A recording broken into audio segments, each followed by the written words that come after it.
தமிழ்நாட்டு மக்களை பற்றியும் தமிழர்களையும் பிரதமர் இழிவாக பேசுவது நியாயமற்றது. சபாநாயகர் அப்பாவு விமர்சனம்.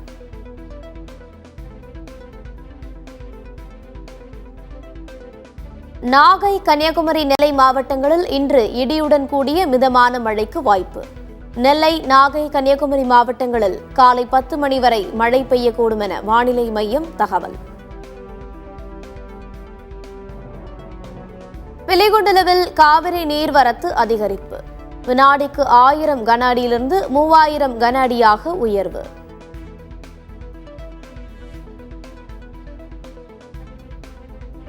சென்னை விமான நிலைய கட்டுப்பாட்டு அறை ஏசி டவரில் தீ விபத்து. உடனடியாக தீ அணைக்கப்பட்டதால் பெரும் பாதிப்பு தவிர்ப்பு. கோவையில் அரசு நகர பேருந்தில் மழைநீர் ஒழுகியதால் பயணிகள் அவதி. ஒரு பயணி பேருந்திற்குள் குடையை வைத்து அமர்ந்து பயணம் செய்த வீடியோ வைரல்.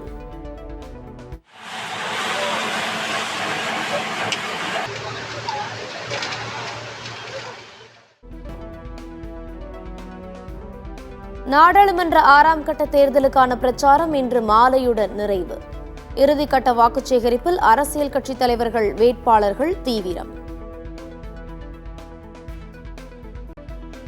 நாடாளுமன்ற தேர்தலில் போட்டியிடும் 8337 வேட்பாளர்களில் 1644 பேர் மீது குற்ற வழக்குகள். கொலை முயற்சி, பெண்களுக்கு எதிரான குற்றங்களில் ஈடுபட்டுள்ள வேட்பாளர்கள். நாடாளுமன்ற தேர்தலில் போட்டியிடும் 8337 வேட்பாளர்களில் 797 பேர் மட்டுமே பெண்கள். நாடு முழுவதும் மொத்த வேட்பாளர்களில் 10% குறைவாகவே பெண் வேட்பாளர்கள் போட்டி. வாக்குப்பதிவு விவரங்கள் தொடர்பான படிவம் 17C-ஐ இணையதளத்தில் வெளிப்படையாக பதிவேற்றுவது தவறான செயல்களுக்கு வழிவகுக்கும். ஒட்டுமொத்த தேர்தல் நடைமுறையை சீர்குலைக்கும் என உச்சநீதிமன்றத்தில் தேர்தல் ஆணையம் விளக்கம். நாட்டு மக்களுக்கு அதிக அதிகாரம் அளிப்பதே காங்கிரஸ் கட்சியின் கொள்கை. பாஜகவால் நிலையான கொள்கையை கூட வகுக்க முடியவில்லை என பிரியங்கா காந்தி விமர்சனம்.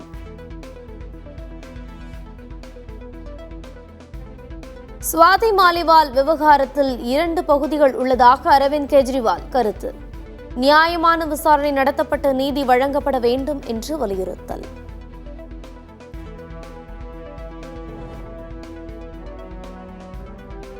வாகனங்களில் ஸ்டிக்கர் ஒட்டியுள்ள மருத்துவர்கள் மீது நடவடிக்கை எடுக்கக்கூடாது. காவல்துறைக்கு சென்னை உயர்நீதிமன்றம் இடைக்கால உத்தரவு.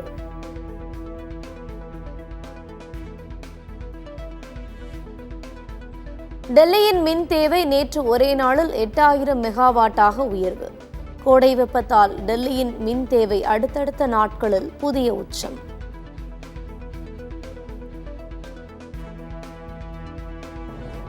ஈரான் அதிபரின் உடல் அவரது சொந்த ஊரில் இன்று அடக்கம். இப்ராஹிம் ரைசியின் உடலுக்கு ஜக்தீப் தங்கர் நேரில் அஞ்சலி.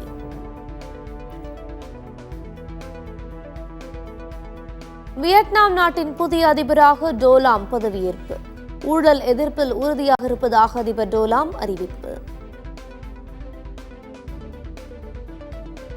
பெங்களூரு அணிக்கு எதிரான IPL வெளியேற்று போட்டியில் ராஜஸ்தான் அணி வெற்றி. 2வது தகுதி சுற்று போட்டியில் ராஜஸ்தான், ஹைதராபாத் அணிகள் நாளை பலப்பரீட்சை. ராஜஸ்தான் அணியிடம் போராடி தோற்ற ராயல் சேலஞ்சர்ஸ் பெங்களூரு அணி. பெங்களூரு அணி கோப்பை கனவு மீண்டும் தகர்ந்ததால் ரசிகர்கள் ஏமாற்றம். சென்னை சேப்பாக்கத்தில் நடைபெறும் IPL 2வது தகுதி சுற்று மற்றும் இறுதிப் போட்டி. ஹைதராபாத் மற்றும் கொல்கத்தா அணி வீரர்கள் சென்னை வருகை.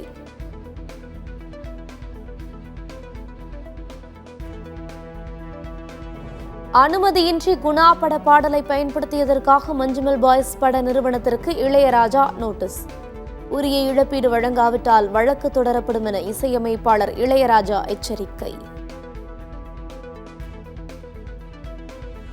தோனி சொந்தமாக IPL டீம் தொடங்க உள்ளதாக வெளியான தகவல். ரசிகர்கள் வாழ்த்து.